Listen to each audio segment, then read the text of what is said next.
If that's okay. Hi, so I'm Meg. I'm the director of the library. I've been director since 2019, so most of the time that I've been there has been COVID. We're very happy that things are starting to kind of change and we're getting a little more open and having programs again. But just to give you a little background, I guess, about me, I did grow up here. I went to school here, graduated from Buchanan High School, and I've never truly left the area.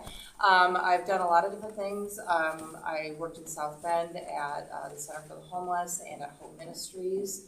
And then I came back to Buchanan and started working in the library at Ottawa School with Karen Falkenstein. And I was there for about 4 years. And then I took a job at Fernwood for a little while, worked there as marketing and events for just about a year, and then I got this job at the library. It was a big surprise to me. I kind of went in there saying, hey, so I'm thinking about going to library school, and they said, well, we're looking for a director. And I had worked there a little bit in at circulation, just kind of working there as a second job for a while too.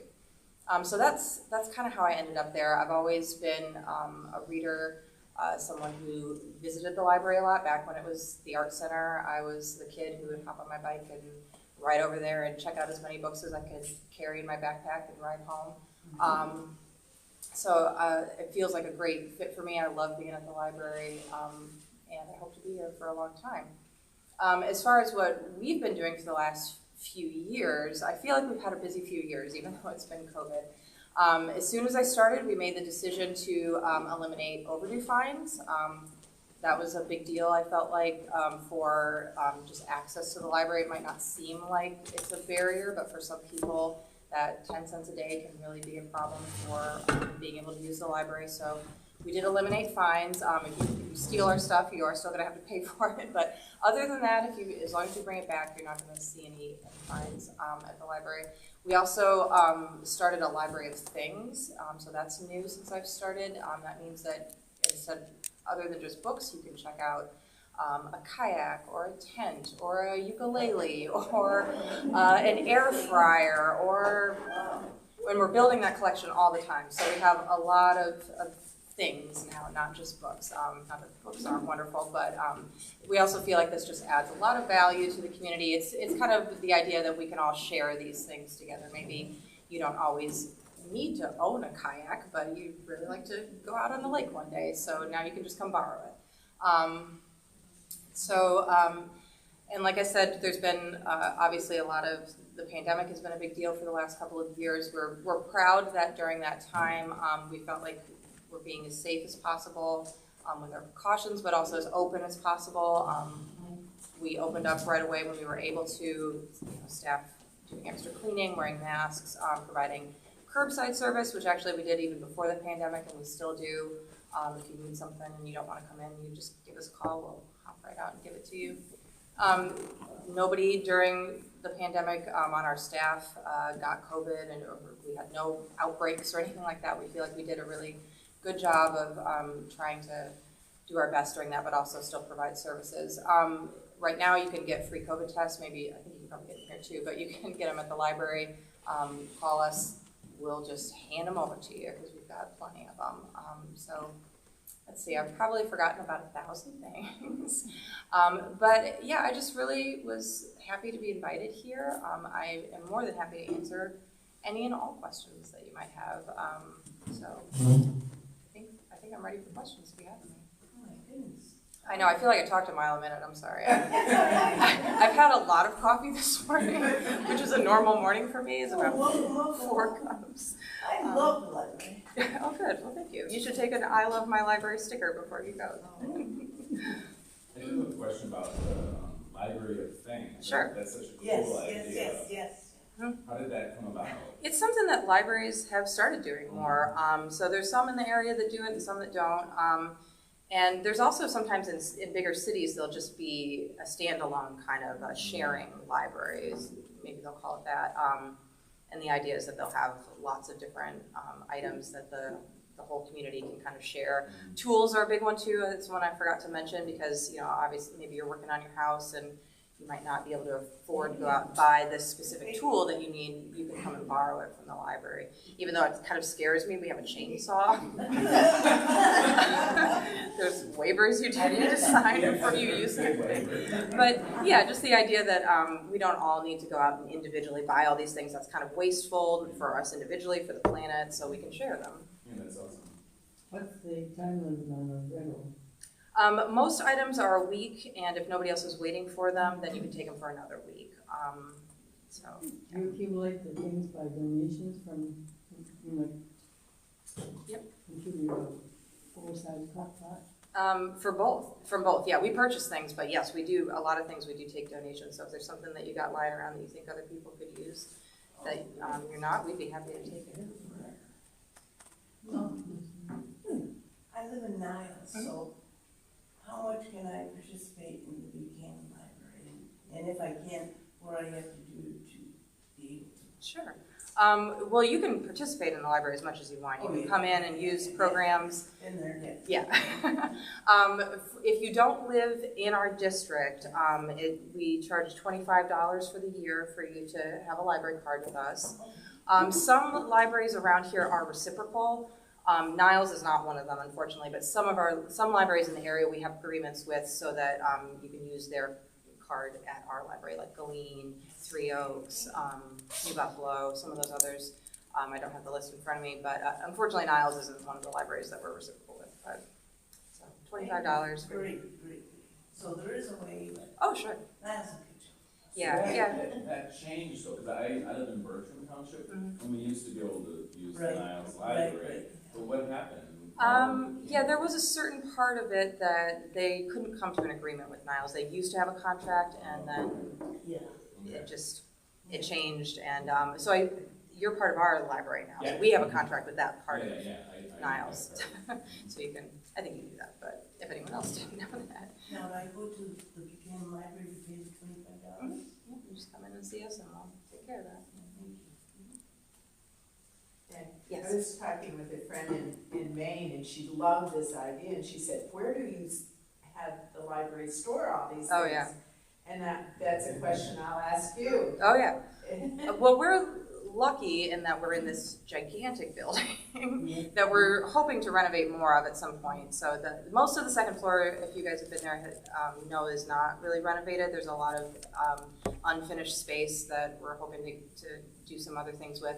There's a local history room upstairs, but other than that. So we have a lot of unfinished space for storing things. So it's really pretty simple. We just have shelves like you'd have in your garage and labels on them, and things are just stored up there. So you ask us and we'll go and get it for you. It's not something that you can physically browse through yourself. You can see the collection on the website or in the library. You can just look at it on a computer if you want to know what we have. So there's a listing then of items that are available? Yeah, if you go to our website over on sorry, I'm doing it like I'm looking at it, but there's two separate catalogs. One says catalog, and then underneath it says Library of Things catalog. So they're in two different places. And then it breaks it down into categories like tools, instruments, games, things like that. So you can look through the different things that we've got. We're taking suggestions too. If you're like, Did I hear you say tents? yeah, we do have. We have a small person tent and then like a family size tent too. Two kayaks, yeah, that are inflatable. So if you're like, oh, I don't know if I can fit a kayak on top of my car, they deflate and you can lug them around like that. So. Meg, would you speak about the project that we had last summer? Yeah, Which one? I was looking at you going, I didn't mention that. This is another thing I was excited to start here, and we're going to continue. Last summer, we started a program in conjunction with One Buchanan called One Book, One Buchanan. So we received a grant from the American Library Association, and the idea of the grant was that libraries should be doing community engagement work. And so the project that we chose was to choose a book, purchase as many copies of the book as we could, hand them out, and then have a big discussion. So last year the book was cast by Isabel Wilkerson, and we had a great panel, including these two right over here, who are part of our expert panel. And so we passed the book out with some discussion points, and then we all got together and discussed this really important book and the ideas in it. So we were really proud of the way that turned out, and we definitely are continuing it this year. We're meeting, and we're just working on choosing a book. So that's something that I'm proud that we did, and I know we're definitely going to continue. How long have you been in the building that you're in now? Since the year 2000 is when Oh, that- was it? Okay. Yeah. I remember it. 2000, okay. Before that, it was the art center. Before that, it was the art center, yeah, which basically just outgrew that building. It's a cool building, but yeah, the library just started to need more space. I'm really glad we're downtown. Like, there was a lot of different things they were considering at that time, maybe building a new building, but it's really nice to be right in the heart of downtown. Have you filled the children's library space yet? Has Sarah left? Yeah, so right before Sarah left, we'd actually hired someone part-time to do programming, because Sarah was moving into community outreach, was going to be her job, and so it was not the plan. But so we already had somebody there for programming, so we kind of just increased her hours and the time that she was able to commit so that she could do that. So she does all programming, not just for children, but for adults. And she doesn't do all of it herself. She does a lot of coordinating. So like Julie Blaylock, who used to be our children's librarian years ago, she's been doing story time since that's something that's in her wheelhouse and she's good at doing.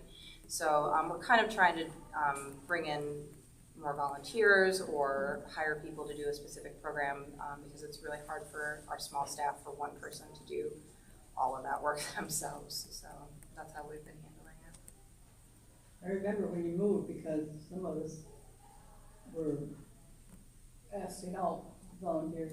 I remember shelving books. Oh, really? Yeah. Yeah, I bet that was a Quite a huge job. operation. Yeah, thank you. Moving books is no easy task. Yeah. Yes. You want to mention the adult coloring? Sure, yeah. We do a lot of different programs, one of which is really simple. We do adult coloring. So if you like to color and you're over the age of 8, but you still like to color, you can come in. And we have lots of markers and pencils and coloring pages, or you can bring your own, and you can sit and just chat and color with other people who like to do that too. We also have books that you can check out and color a page in it and then bring it back, and then someone else colors another page, and so then we have like this kind of community book of coloring, which is kind of fun.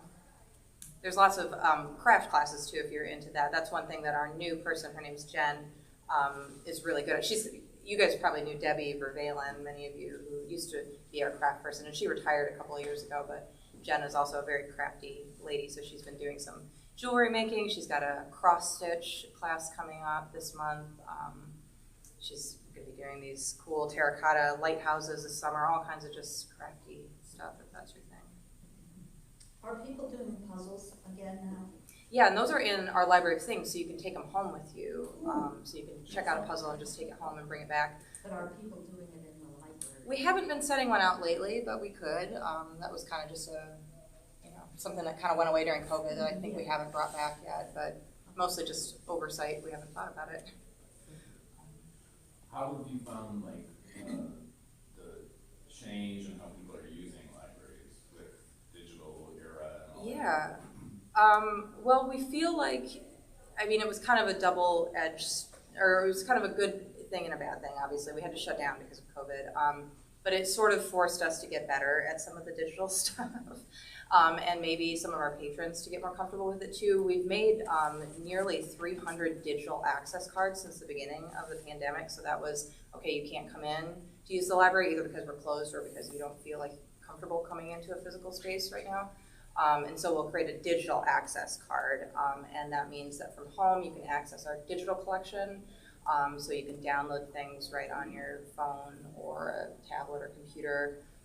Books and audiobooks. Audiobooks are particularly popular for that because it's convenient for listening that way. So yeah, we feel like we're doing better. We're working right now. Very soon there's going to be a library app that you can use. So it will be a little bit easier to access that stuff. You'll be able to see it all in one place, see something in our digital collection, click checkout, and read it all in the same program, which will make things a little easier for people. So look for that coming in really soon. So yeah, I feel like I was thinking, is it half the people are now doing digital, 10%? Yeah, I'd say it's still, it's definitely still more people who come in and just use the library in a traditional sense, which is great. I mean, I would never want that to go away. But a lot of people do both. You know, it kind of depends on the format. Again, maybe they like to listen to audiobooks from the digital collection, but they want to check out a physical book. So it can be both things. I'd say it's most are doing a little bit of both and not just one or the other. Couple of features that you haven't mentioned that I enjoy. If you don't have a book that I'm interested in reading, you can get it from me elsewhere. Yes. Thank you. Really good feature. The other one is your sign up for your favorite authors. All I have to do is from an author. Yeah. You get a new book by that author, and I get on the waiting list, and I get a call and a text. Thank you. I'm glad. Yes. I'm really glad that you mentioned those things because you're right. There's so many good things that the library does. I can't possibly keep them all in my brain, but those two are great. So the first one she was talking about was it's called Melcat. So pretty much any book that you can think of, if it exists at a library in the state of Michigan and we don't have it, we can get it for you, and it just comes right to our library. You check it out like a normal book. You bring it back like a normal book. It's very rare that we can't find something through Melcat. If we can't, and it's something that we can purchase, we will also just purchase it for you. So if you say, oh, I really want to read this book and I can't find it any other way, we'll buy it for you so that you can get it. And then the other one was, yes, if you know that you like an author that's maybe very prolific and puts out a lot of books, or just a whole bunch of authors, whatever it is, and you want to be on the list as soon as their newest book comes out, you can just let us know who your favorite authors are and we'll sign you up for that. So one less thing to worry about. Yes, Elevator. Oh, the elevator. So yeah, right as I was starting, they were just completing the last phase of construction, which is a beautiful elevator that goes to our second floor. It makes it much easier to access the local history room if you want to go visit Peter Lisi and see what's going on up there. And then the idea is that elevator is going to, after the next phase of construction, will lead to a new community room that will be on the second floor. We're really excited about this. We're starting to talk to contractors, and we're looking at the beginning of a capital campaign so that we can hopefully get there in the next few years. But it should be just a beautiful space.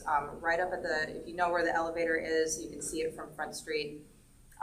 The front part of the building that would overlook Front Street, that's where we're going to build a large space where we can hold more programs, where we can just be a little bit more rambunctious if we need to. Right now, let's say if I'm teaching a ukulele class to a bunch of little girls and they're all playing ukulele and singing, it's very disruptive to the rest of the library.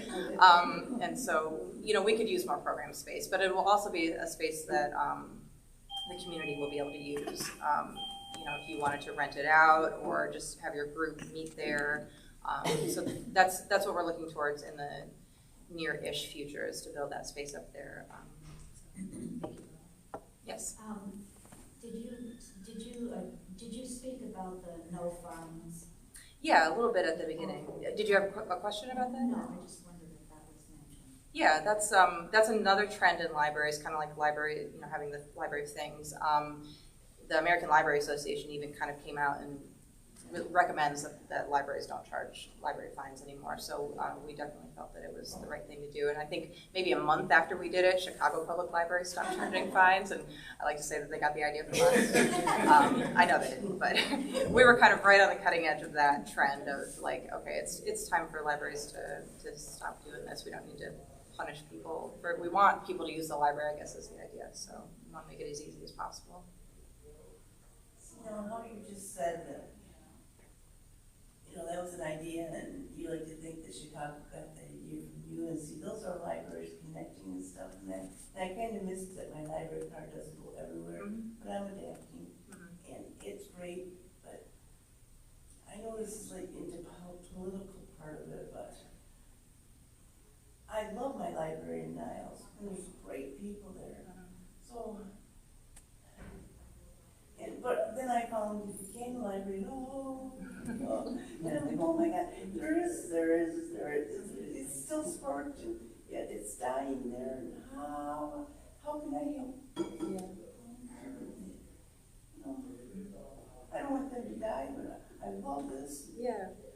too much about the Niles Library, to be honest. Like, I visited with the library director previous to, yeah, her name was Nancy, right? Yeah. Yeah. Yeah, so I knew her, but I don't really know the new guy too well. They're trying to harness one. Yeah, they have a library of things. She had shown me the collection, but when I was thinking about starting it, it kind of helped us get going. So I know it comes down to what the city will finance, and not always that, but. Sure. Yeah. You can always sit in one of the board meetings. No, thanks. Yeah. But generally speaking, the libraries around here, we're part of the Southwest Michigan Library Cooperative. We all work together on our digital collection. That's how we all kind of pool our resources so we can have a bigger digital library. And we work together on a lot of different projects and things. So the library community is strong in this area. Who chooses the books that we buy? For the physical books that we buy for our library, there's a lot of different ways. So Laura Hauk is the new, she took over for Debbie Vervelen when Debbie left, so she's in charge of collections and does most of our ordering. But it's kind of, it's her and me, and it used to be Sarah who would help with a lot with the children's books. But there's a lot of things that we can get kind of automatically. Baker and Taylor is our big book supplier, and they can kind of provide lists. Here's, because obviously we spend $40,000 on books every year, so that's a lot of books to buy and a lot of decisions to make. So they don't all get chosen individually. There's a lot of help from the companies and things like that. You still have a thing on the website that if you have a book that you wanted to suggest to be bought, is that still on there? Yep, that's in your account. So when you log into your account, the same place that you can request reserves or all that kind of stuff. If you need to renew something, it's all in your account. So you can say, please buy this book. And we will pretty much do it. If we can, we will. What is the method the libraries use to discard books? Yeah, that is always painful. I will tell you, I hate discarding books. Yeah. But you have to, right? Because our library is only so big, and if we buy that many books every year. So we do a lot of things. It's a multi-step process. We run some reports to see usage. So if they're just titles that just nobody is checking out, they're going to be kind of the first ones we look at. But that doesn't necessarily mean, just because nobody's checked out A Tale of Two Cities doesn't mean we're going to toss it in the dump. So we kind of go through it and, decide, okay, is this something, does this help fill in a gap in our collection? So we really want to keep it. Is it a classic? Is it important for whatever reason? Weigh it against the use and then kind of decide how it needs to go. And at that point, then those books usually go into our book sale so people can buy them if they want, or we give them to Better World Books. So things don't really end up in the garbage. They just kind of go onto the next phase of their book life. One of my favorite memories from my childhood was when the Chicago Public Library was leaving what's now the Cultural Center, their older building, and they moved into they moved into temporary spaces until the new one was done. And I was there with my grandmother, and we were looking through, they were having a book sale, and they were moving, getting rid of all the old stuff, and I picked the book I wanted and went to pay for it. And there was a little star inside or some mark inside, so that meant I got a prize. Oh. I got an entire bag of new books. Oh. It was awesome. That's a good idea. I think we might start like a golden ticket kind of. I like that idea. I'm probably going to steal that. That's a good idea. Yeah. Yes, no. Not every room is available to just walk in, and you have to ask for permission or information about an item, correct? I'm sorry, I missed the first thing that you said. Not every room is available to just walk in. Every room? There are rooms that are locked, correct? We have a community room. It's not usually locked, but if you want to use it, we kind of ask that you come and talk to us because we do rent it out to people.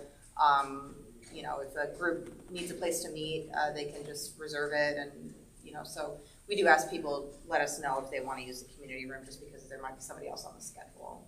I'm talking about the local history room. Sure. And having a time with Peter Leafy Yeah. for local history. That's true. So if you are interested, we have a great local history collection, and it's run by a wonderful volunteer. It might as well be a staff person. He puts in just as much time as us, Peter Leafy. And he's super knowledgeable, very helpful. And so the local history room is not usually just open to kind of wander and browse through. There's a lot of one-of-a-kind things up there that are, we really need to make sure are kept in good shape. So if you want to see something in the local history room, the best way is to make an appointment with Peter, and he'll talk to you, pull, pictures, newspaper articles, whatever it might be that you want to see about maybe, your family, or maybe somebody, a lot of times someone will buy a house in the area and they want to come in and find out a little bit more about the history of the house. So yeah, the best way to do that is to make an appointment with Peter and come in and get the primo treatment. Isn't Peter a current or retired archivist from Notre Dame? Yes, exactly. He knows knowledge. Yes, he's extremely knowledgeable. We're so lucky to have Peter. And right now, Peter's in the midst of working on, we sent out all of the issues that, on microfilm that we have with the Marion County Record to be digitized. And there's this technology called OCR, which I'm not going to remember what that stands for right now, but basically it just means that the computer, it takes the image of the paper and converts it to text so that you can actually search through the PDFs, look for what you find. So we just sent all that away and got the files back, and we're working on getting the files ready to go on our website so that you can search through all of those years of the newspaper without having to sit in front of the microfilm reader and, do it the old-fashioned way, which we still have if you wanted to do it that way, but it's kind of nostalgic. It feels good. Yes. So you had said something about there was going to soon be a different system or something for digital or audio books? We are working with a company that's making an app for us. So this is, the next phase of how things are going. Now, you can't just have a website, you have to have an app too. But it's really cool, actually. So it's gonna because right now, for our digital collection, you log into a separate system called Libby. So you go to Libby and you put in your library card number and your phone number, and then you can use it. So this is just going to integrate our two things so that you can go to this app and you'll be able to see, okay, here's the books that I physically have checked out. Here's also the books that I digitally have checked out. And it'll all be in one location rather than those two systems being separate. So that's all it'll make it a little more user-friendly. So Libby will still be the app that people will be using? You'll have a choice. If you use Libby now and you like it. Oh, okay. Libby's not going to go away, but there's just going to be integration now. So you'll be able to do it directly from this app. And that app will show you like, oh, here's the programs that are coming up at the library. Oh, here's a reminder that you have something due in the next few days. It'll just kind of keep everything in one place, a little easier to use. And that Libby is available for iPad or Yep. It's any kind of device. Yep, any Android or Apple device. You go to like your app store, yeah, and you can download it. It's just called Libby, and it kind of looks like a little girl. I don't know. She has a ponytail or something. I don't know. You just download it, and yeah, it's your library card number and your phone number. You log in, and then you can start checking stuff out. Yes. You have opportunity for volunteers. We do, yeah. I know Norma likes to volunteer in the local history room and help out Peter, so that's one area. We have, you guys probably know Mary Vincent. She comes in and basically covers all of our books for us. She sits and does all of so those nice shiny covers, they were all done by Mary Vincent. And yeah, we have volunteers that'll come in and just help tidy up, keep the shelves straight, and make sure things are where they're supposed to be, water plants, and then programs. Now that we're starting to do them again, that's probably the biggest area where we can use volunteers, either for big community events like the Pumpkin Jamboree or Senior Day. Hopefully we'll bring that back next year. It was a little late this year. Or if you have a special skill that you would just like to share as part of a program, we'd be more than happy to have you come and teach something. Maybe you're great at quilting and you want to come in and give a little beginner 101 quilting. We would love to have anybody who's got those special skills come in and help us with that. Yes? And you have interest for children with your animals. We did have an animal program. Goldfish and Oh, okay. Yeah, I was thinking if we had somebody bring in animals over spring break, and that was a big hit. But We just have our library lizard Coraline now, so she's named after Neil Gaiman's character from the book, Coraline. And yeah, she's a good library ambassador. She comes out, suns herself on her rock, and eats crickets, and the kids get a kick out of her. Yeah. Yeah. You guys have lots of great questions. I appreciate that. How did the PG story time go just recently? The pajama story time? Yeah, those have been really popular. People like that. So that's something that Jen, our new programming person, has been doing. We wanted to have more story times because we had the 10:30 on Wednesday story time forever, which is great, but some parents can't necessarily come during that time. So we've been doing some on Saturdays now, and then some evening ones. And even though it's at 6 o'clock, we call it pajama story time, and we encourage people to come in their pajamas, and they do kind of more bedtime themed stories, and maybe like last time she did dinosaur yoga, so it was, I don't know what that means exactly, but the kids got a kick out of it. So yeah, just sort of more calming activities for that time. People like it. My question is for you. How do you use a library? Yeah. Do you use a library? Oh, yeah. Who are you asking? You? Oh, I don't use it at all, You don't use it? no? Copies? Yeah.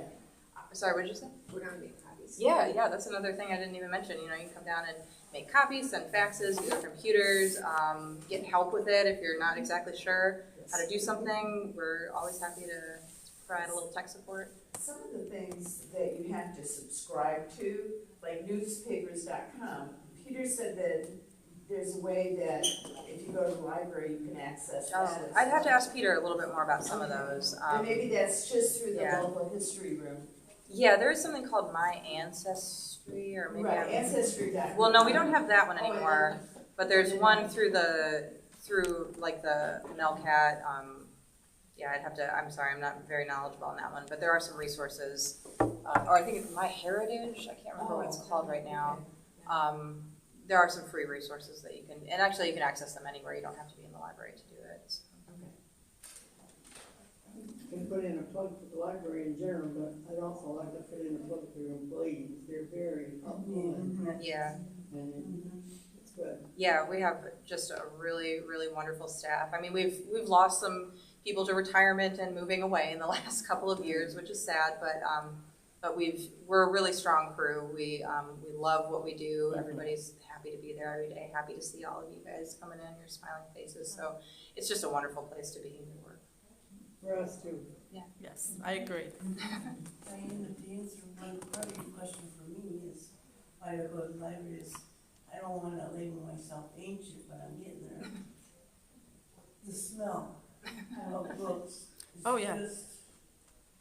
I was a little worried what you were going to say there. No, I mean, but there is. I'm sorry. There, you know, the computer smells of Lysol and whatever you're thinking with it on. Sure. But when we go into a bookshop, even, Yeah. it's like, The to energy. me, it's like. Yeah, there's something magical about seeing all those Yes, books but on the that's shelf, Yes, yes. knowing that there's yes. all these stories, all of these, Yes. all this information, and it's just physically right there in front of you. Yeah, you get chills. In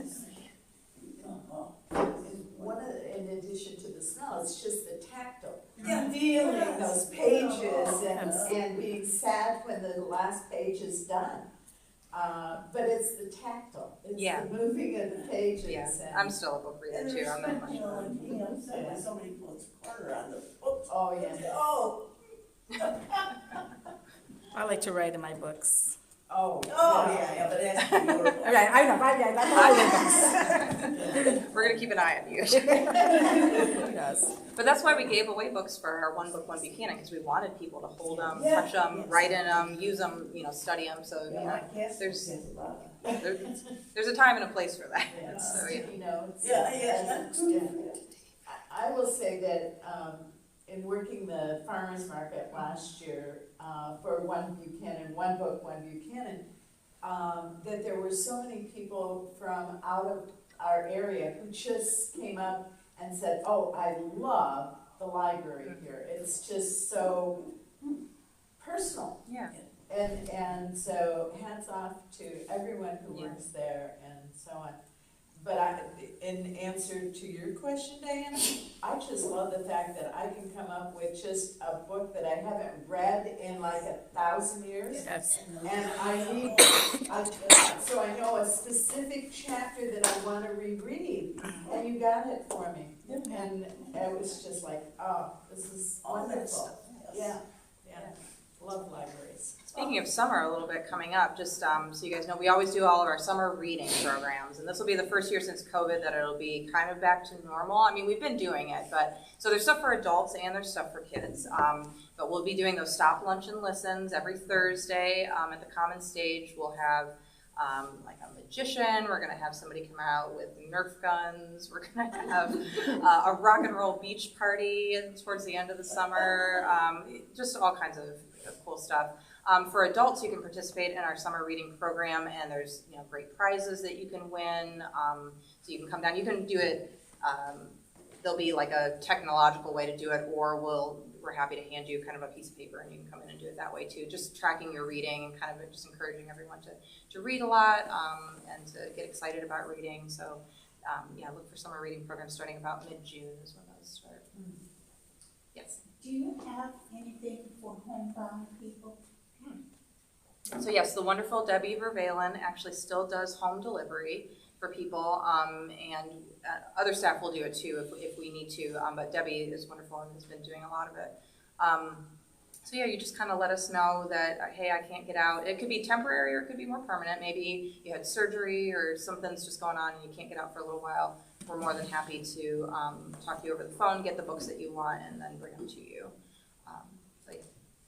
What about I'm thinking of the large print and people and blind resources. We do have a large print section, so and again, if there's a specific book you want to read in large print and we don't have it, we can get it for you. If it exists in large print, not everything will be printed that way. And then audiobooks would be the main resource that we would have for people who are not able to read any kind of print. So we have an audiobook section, and again, our digital library, there's a lot of audio selections. So in the state of Michigan has a Braille. Are you associated at all with that, or how? I mean, like if someone came in and said, I'm new here, but I need Braille resources. I'd have to look into that a little bit. I think the same way that we can request any kind of book, we'd be able to request those books shipped to us to be checked out too. And I would like to know why you decided to become a librarian. Yeah. Oh. Well, to get technical, I'm not a librarian because I don't have an MLS degree. That's something that I'd like to maybe go back to school and do at some point, but I haven't yet. I'm a graphic designer by education, so I kind of came a little bit roundabout to it. Again, I've always loved libraries and used them a lot, and worked at this library and then at the school library. But yeah, I came from kind of a nonprofit background. I always knew that I wanted to do something that was in service to other people and be part of the community. I was never a very business-minded person. I usually end up giving away most of the design work that I do, or low cost. So yeah, I just always knew that I wanted to be doing something that really helped people and made a difference in their lives.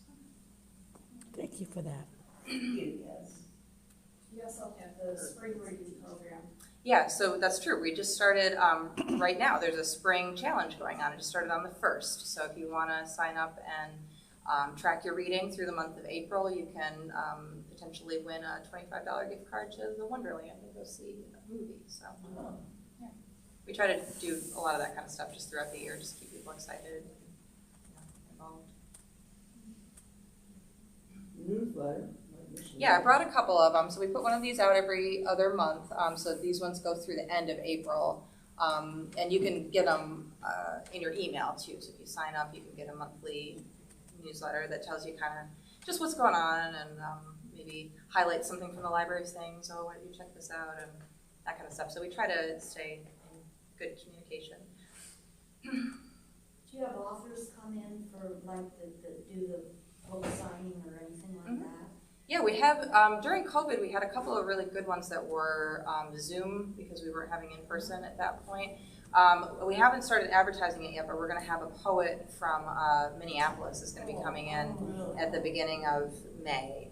She's gonna come in and bring her book. So Is that during the day, or will that be the evening? it's gonna be a Saturday, or no, I'm sorry, a Friday afternoon. We just have been talking this week on email, so. Will you let me know, so I can, if we could do, if we don't soon enough, as soon as you can know, because that's something I can put in the newsletter, Yeah. and then we can maybe do a field trip, we can get a group of us who Oh, might wanna sure. go together. Yeah, it's gonna be really fun. So she's gonna not only talk about her book, her name is Danica Stegman LeMay, and she's gonna talk about her book, which is called Pilot, a collection of poems, but she's gonna do a Blackout Poetry activity with everyone, so it's gonna be really interactive, so not just, you know, a chance to kind of ask her about her work, but also to just get excited about poetry in general. So Blackout Poetry, if you've never heard of it, is you take like a page from an old book or something that's been printed, and you black out all but the words that you want to show. So you end up with this page that's got tons of marks that have been crossed out, and then it just leaves the words that are your poem. And they look really cool, and it's kind of it's a neat way if you're like, well, I don't know what to write a poem about. You've kind of got all the material right in front of you, and then your creativity just kind of it sort of emerges from the page. It's really cool. Did you say that was gonna be in May? It'll be May 6th, the first Friday in May. And Okay, because sorry that I am working on the May, so I'll get in touch with you Yeah. about that information, Yeah. and then we'll get something, I have to look at my calendar. Yes. Now that you mention it, that's exactly what it looks like, but in a more artful way. So, yeah. Yeah. You have items for sale that are specifically for Buchanan down Rhinebeck. Yes, so we have, remind me the title of that one again, is it just called A History of Buchanan? Yes. Yes. We do have a few copies of that one. We have the Michigan Boys in Blue that John Urschel did, that you can purchase copies of. We also have the last 2 years done the Remembering Buchanan calendar, so we do a calendar of pictures from the local history room, so you can put it on your wall and enjoy it all year. So yeah, we do have some of those kind of items, some t-shirts, things like that, showing your library pride. And John Urschel was here yesterday. Oh, was he? Yeah, because he just has a new for book that Clark he- program. Pardon? He has something new. We just purchased it from him. And Oh, we did talk about this, but he did the recruiting for Clark program. Yeah. Yeah. And if I get in touch with Peter and see if we could do, I don't know how many people we could have, but we could do a field trip up in your history room for Buchanan, and we can meet there. Yeah, I think you could have a decent number of people. Can we? Okay. Or we could do two different ones, but Yeah. I'll get in touch. Is he the person I need to speak with? Yeah, both of us. We can talk to you about that. Okay, Yeah. we can talk then. Thank you. Johnson's greetings from Buchanan. Oh, greetings from Buchanan. And McCoy Mhm. Yes, is also another. that's right. Yeah, architecture, I believe. I'm sorry. Architecture in Buchanan. Yeah, I don't know. Maybe the Preservation Society has those. I'm not sure if we have any copies of that. It's done right. Oh, What was the author, who's the poet who's coming? her name's Danica Stegman LeMay. Me? LeMay. Yep, she's from Minneapolis. One of our former directors, many siblings. Oh yeah.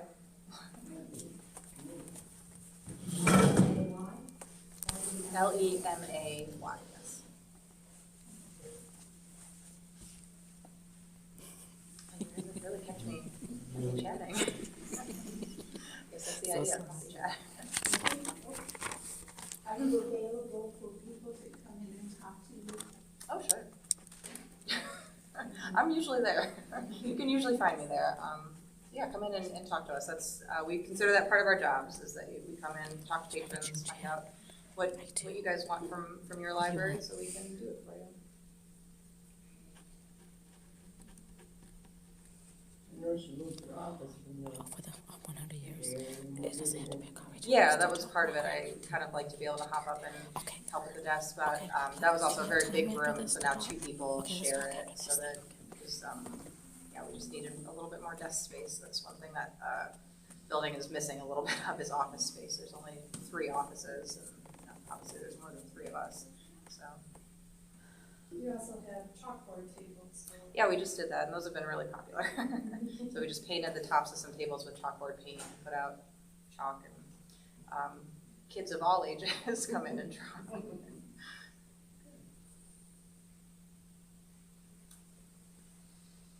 Well, I want to say that the senior center utilizes the library. We have a book club, and we have several people in it, so we do use the Melcat system to get the books, and they've been very helpful. And when I can't find something, they help me. So thank you very much. But one of the books that we're reading for this month is To Kill a Mockingbird. Yes, and we're reading this book with the view of how books are banned. And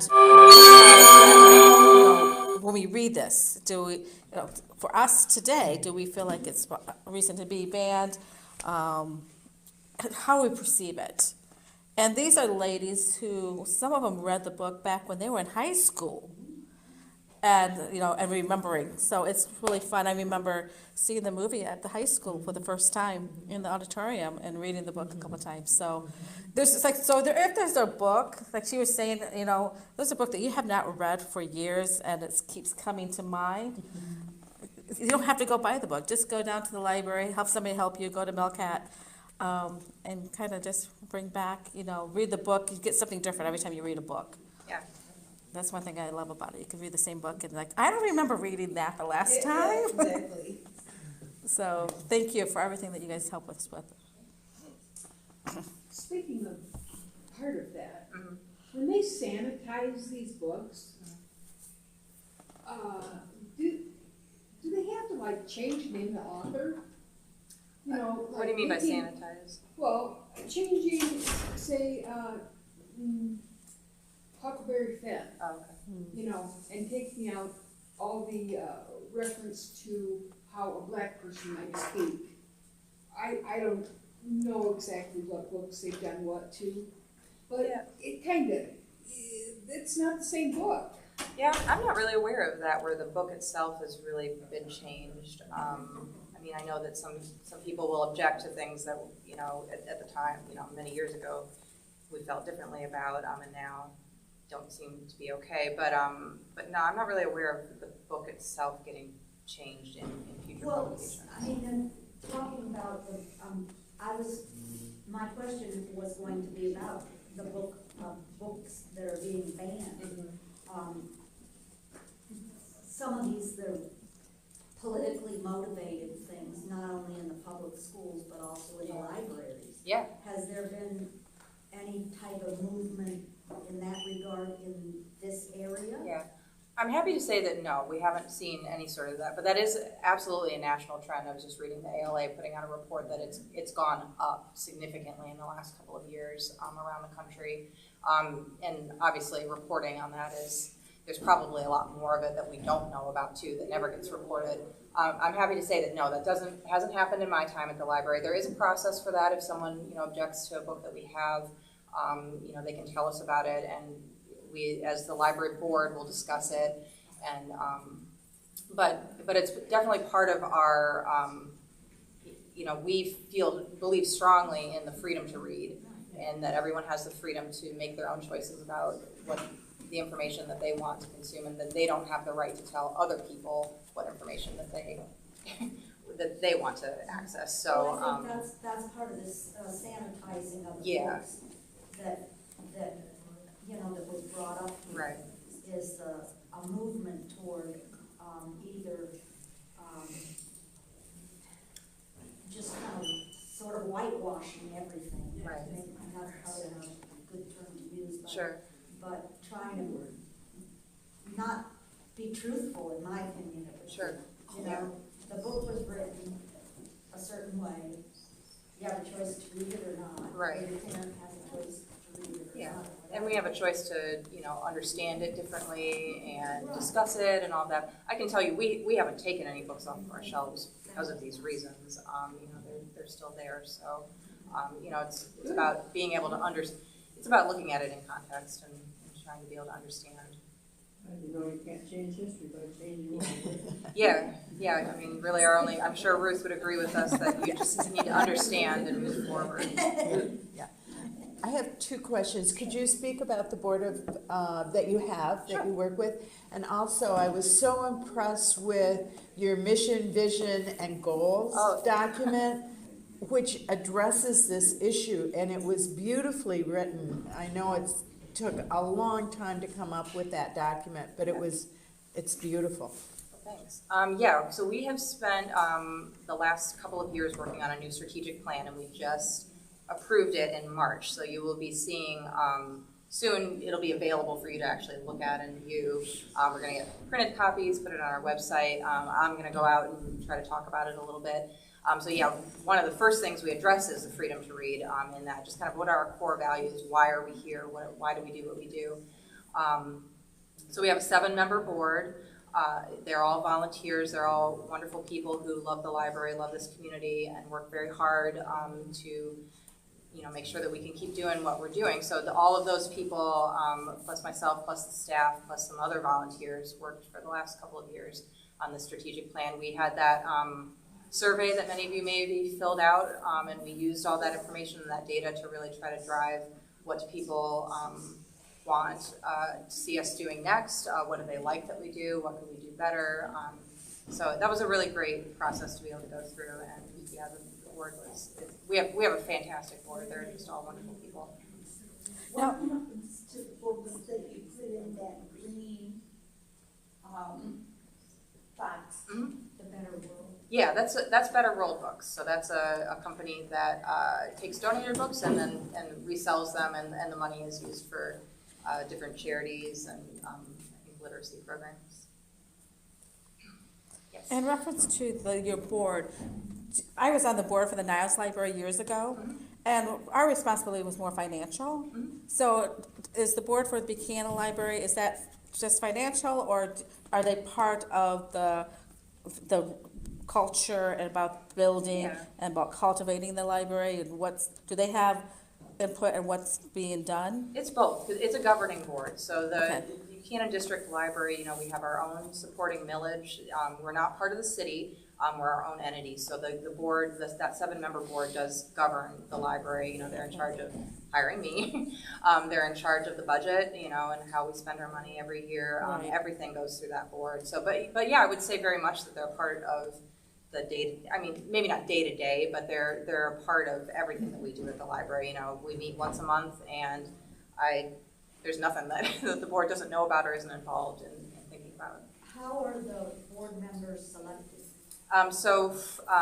Some are appointed by the city, and some are appointed by the school board. So you have to either live in the school district or you have to live in the city of Buchanan.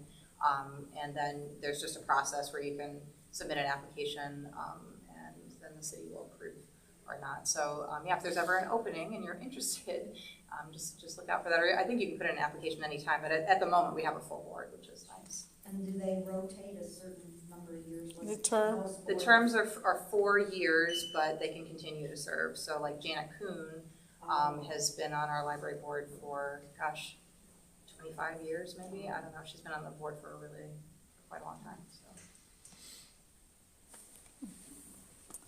Any other questions? Oh, Dan? Yes. A few years ago, you had an event where people came in and participated in games for door prizes.